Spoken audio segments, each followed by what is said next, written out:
For regular videos on ancient cultures and forgotten civilizations, please subscribe. The royal tombs unearthed by Leonard Woolley at Ur stand out because of the amazing collection of artifacts that were found in them, and because they're the only known cases of collective burial in the Sumerian world.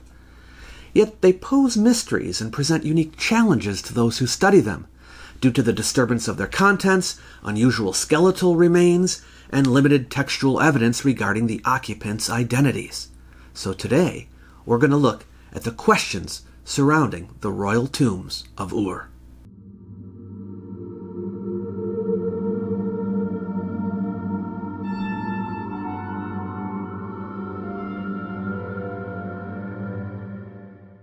The once great city of Ur, which flourished from the days of the Sumerians down to the days of the Persians, some 3,000 years, was ultimately abandoned and left to the elements for another 2,500 years after that.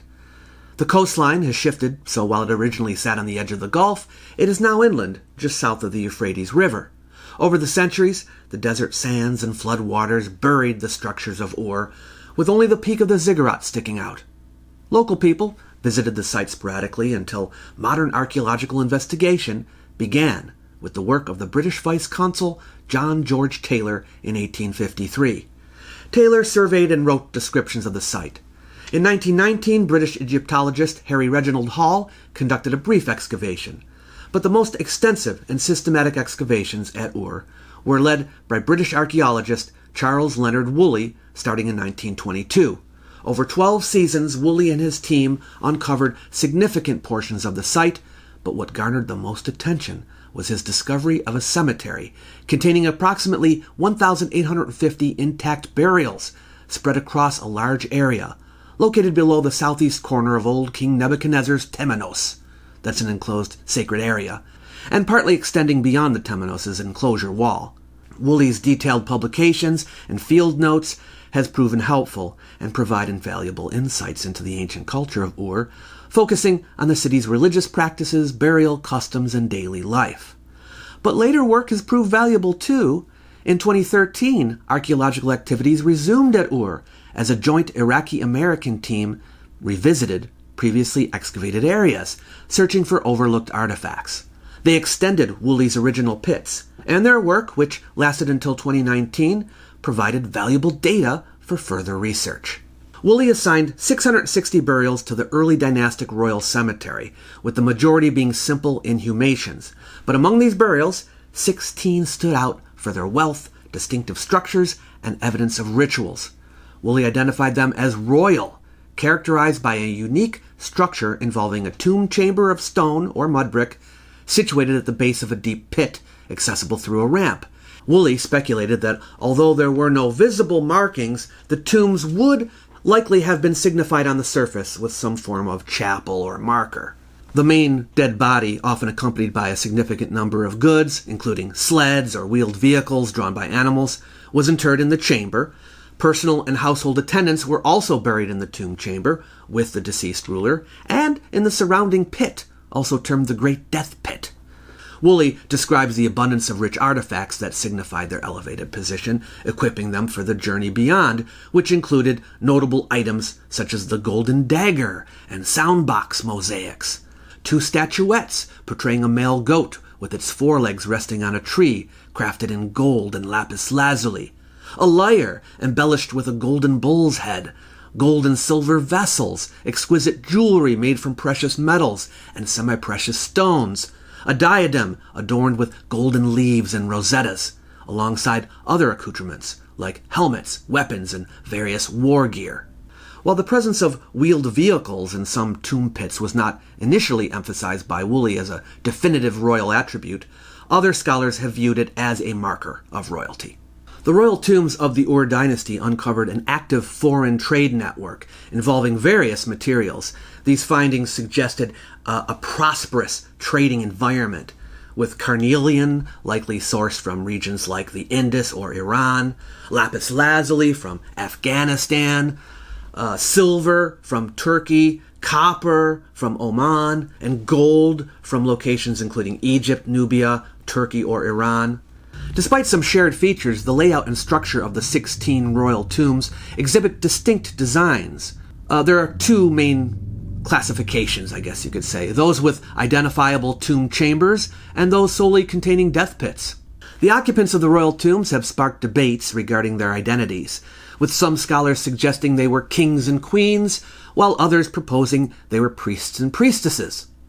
The entourage, buried alongside the principal occupant, raises questions about their identity and role. One gravesite that was detailed includes soldiers wearing copper helmets and carrying spears positioned at the grave's entrance, court ladies adorned with elaborate golden headdresses near the tomb chamber's end, and at the forefront, two heavy four-wheeled carts with 3 bullocks harnessed to each other, with the driver's remains within the carts, and grooms situated by the animals' heads.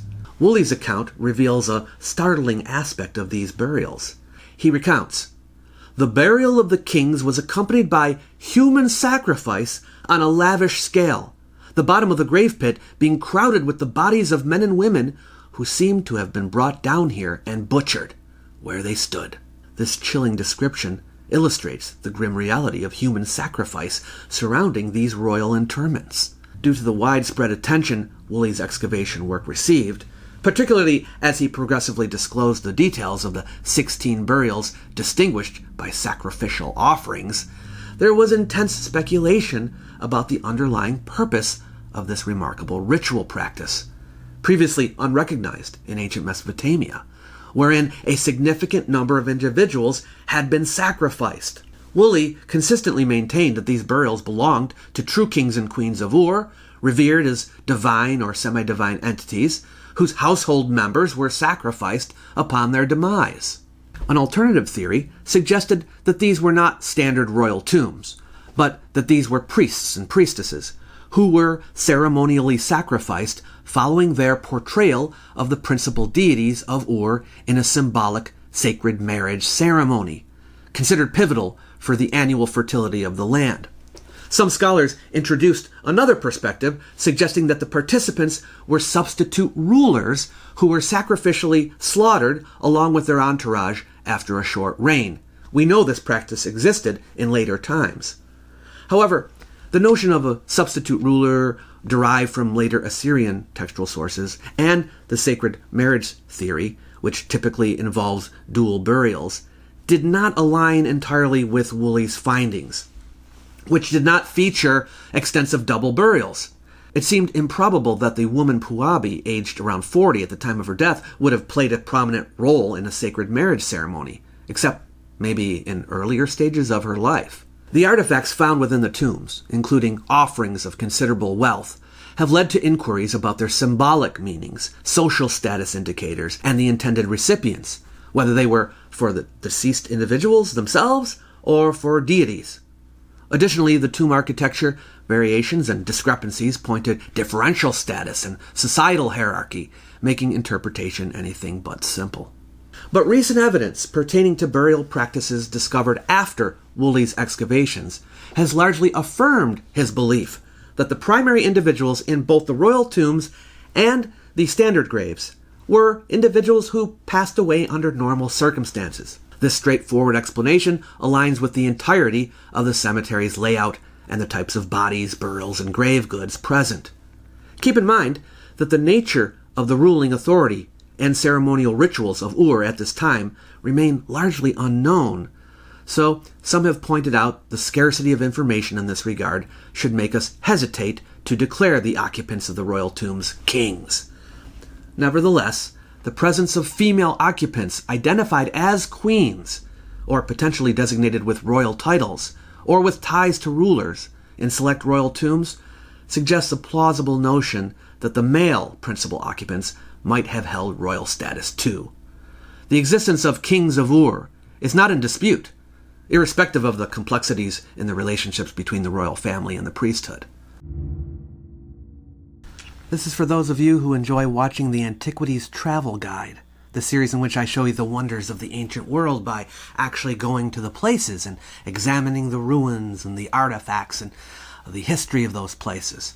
This time, I'm offering to take you with me. That's right, you can come with me to watch us film the series. As you may know, In Season 3, we visited Egypt, but we only traveled through the northern half of the country. There's still so much yet to see there. So this November, we will be going back to explore the southern half of the country. What's on the agenda? We will naturally be visiting some of the well-known sites, such as Abu Simbel, where Ramses the Great built some eye-popping temples. We'll be going to Karnak, the center of the Egyptian religion during the Empire period. We'll visit the Valley of the Kings, where the pharaohs were entombed. Deir el-Bahari, where the famous Temple of Hatshepsut can be found. Medinet Habu, where the Temple of Ramses III is, featuring depictions of the Sea Peoples. Luxor Temple, with its massive statues and Avenue of the Sphinxes. We'll see the Colossi of Memnon, the Valley of the Queens, the Tombs of the Nobles, Edfu Temple, Dendera Temple, Philae Temple, Kom-Ombo, the Temple of Khnum, Aswan Quarry, where the unfinished obelisk is. But I also want to take you to some places that are off the main tourist routes a bit. The temples of Wadi Es-Sebua, Amada, El Tad, Kalabsha, and the ruins on Elephantine Island. The necropolises of El Kab and Dra Abu El Naga, and the ancient rock quarries of Sahel Island and Gebel El Silsila. In addition, we are including special private tours of 2 sites. The first is the Osirian at Abydos, and the other is Nekhen.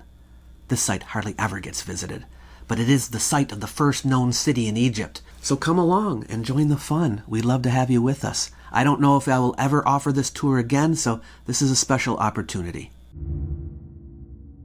While information on the male figures interred in Ur's early dynastic cemetery remains scarce, plentiful and well-preserved evidence for royal women emerged from the preserved tomb chambers of PG 800 and PG 1054. The female inhabitant of PG 800, adorned extravagantly and bearing the name Puabi or Puabum, signifies a richly attired queen with her royal title inscribed on a cylinder seal. Similarly, the primary female burial PG 1054, body C, flaunted opulent gold ornaments but lacked an accompanying inscription. Their luxurious ornamentation, elaborate attire, and central positioning within the main tomb chamber indicate their royal stature and establish the existence of specific fashion norms for elite women in early dynastic society. Another high-ranking woman, identified as Body 61 from PG 1237, showcases a similar style of hair and body ornaments, hinting at royal connections despite the absence of explicit identification. One of the key areas of inquiry revolves around the chronology of the burials and who exactly is buried in them. Woolley linked the cemetery's later burials to the period of Sargon of Akkad, based on inscribed cylinder seals, discovered in 2 of the graves. Yeah, that's the later stuff. These seals referenced officials of Enheduanna, the daughter of Sargon. While Woolley initially assigned 15 graves to the preceding second dynasty of Ur because they shared characteristics of both earlier and later burials, subsequent analyses of the artifacts suggest these burials are also Akkadian in date, or even more recent. One feature of the site that has helped with the dating of the earlier material is the seal impression strata. You see, the burials were originally dug into uneven terrain that sloped down towards the northeast and southeast. Distinctive layers of debris, varying in thickness and composition, separated an earlier set of burials from a later set. The debris appears to be evidence of the dumping of administrative material, probably thrown out from an important building. It is mostly gray and composed of decomposed mud bricks, occasionally containing pottery or a mix of pottery, brick rubble, and lime. These debris layers in the cemetery were termed by Woolley seal impression strata, SIS for short, due to the abundance of clay ceilings discovered within them, and they were numbered 1 to 8. But keep in mind that these strata were sloping down and forming the material into which the graves were dug, so these are vertical layers as much as horizontal ones. So the timeline for the royal graves was determined through seal impressions and tablets found within the layers of debris. Archaic tablets and seal impressions from SIS 8 through 5 dated to the first part of the early dynastic period, early dynastic 1 as it's called. The upper SIS 2 through 1 contained inscriptions referring to the first dynasty of Ur, that's early dynastic 3. Concerning the relative chronology of the burials, Woolley acknowledged challenges in using absolute elevations due to the uneven ground. The cemetery's layout featured numerous overlapping burials, with later burials frequently intersecting or disturbing previous ones.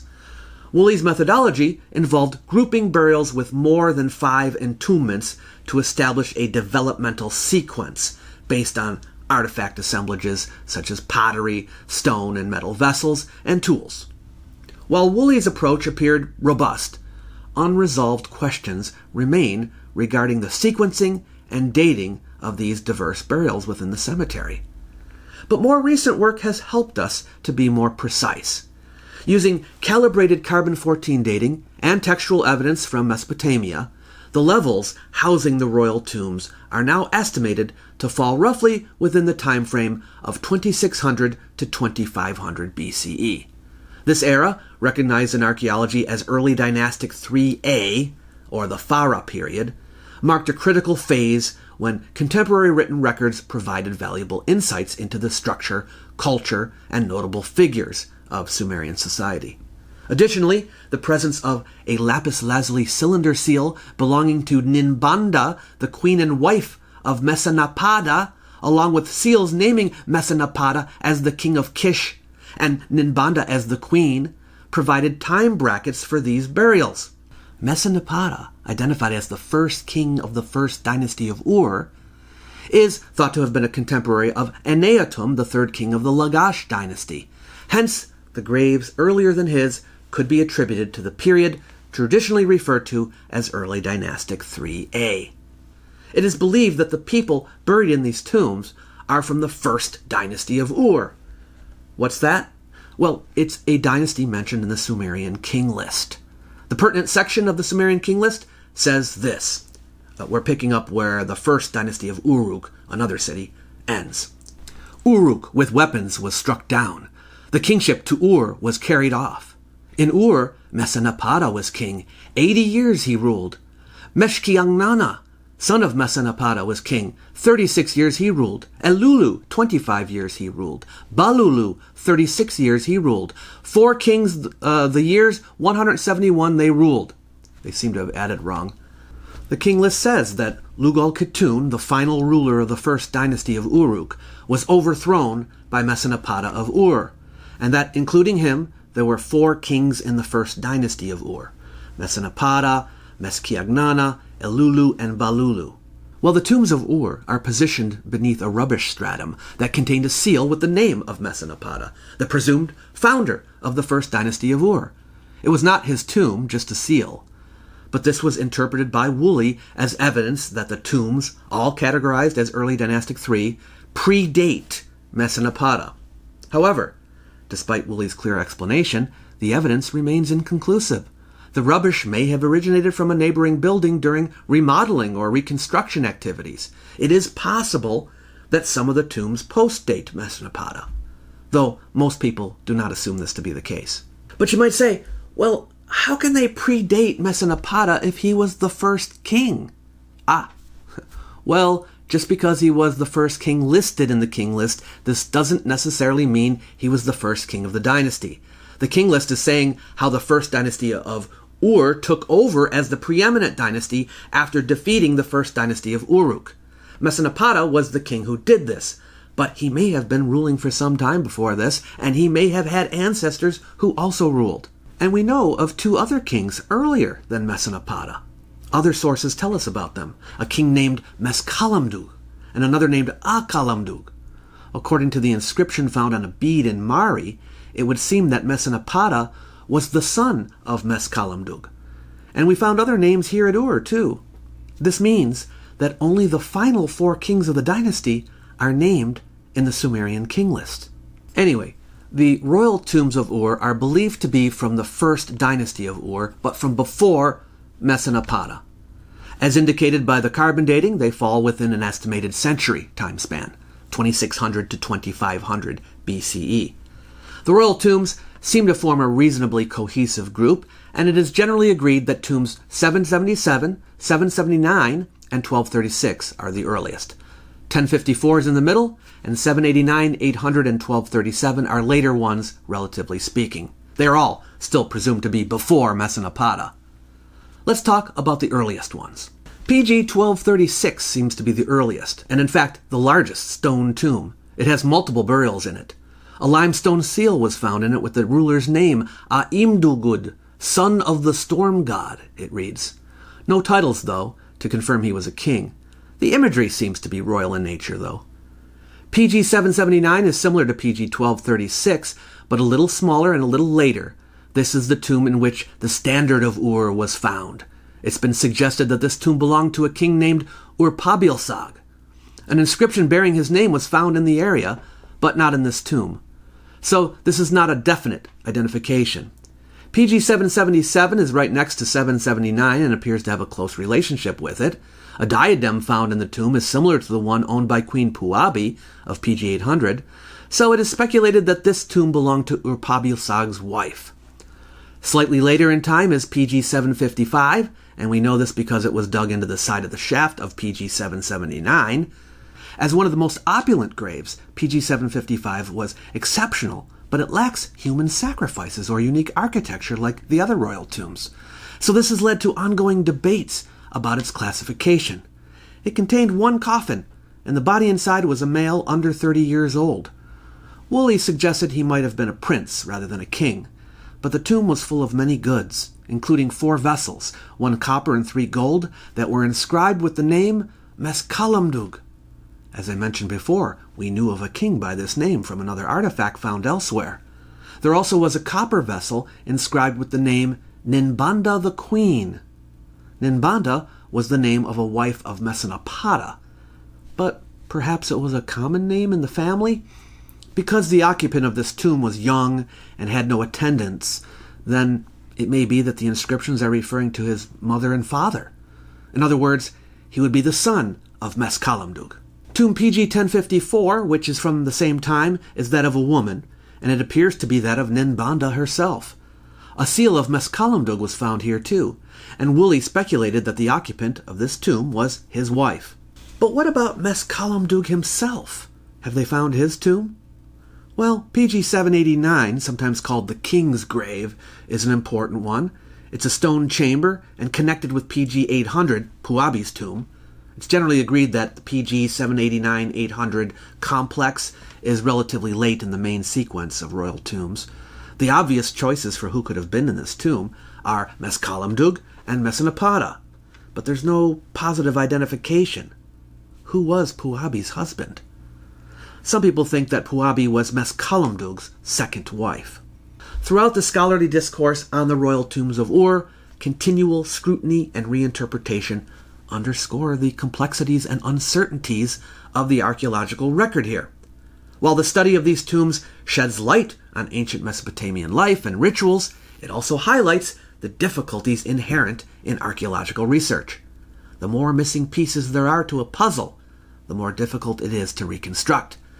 So, these tombs and this captivating part of Sumerian history encourage further research. If you enjoyed this video, please give it a thumbs up. If you really enjoyed it, consider donating to the channel with a super thanks. And if you want to become a regular patron, you can do that for as little as $2 per month at patreon.com/World of Antiquity. You might like my little e-booklet, Why Ancient History Matters. It's designed to persuade people that the subject is important, even in the modern world. You might also wish to use it to help spread the word. So feel free to share it with someone you know. It's free for anyone who wants it. I've left a link in the description box below the video for you to grab a copy. Catch you later.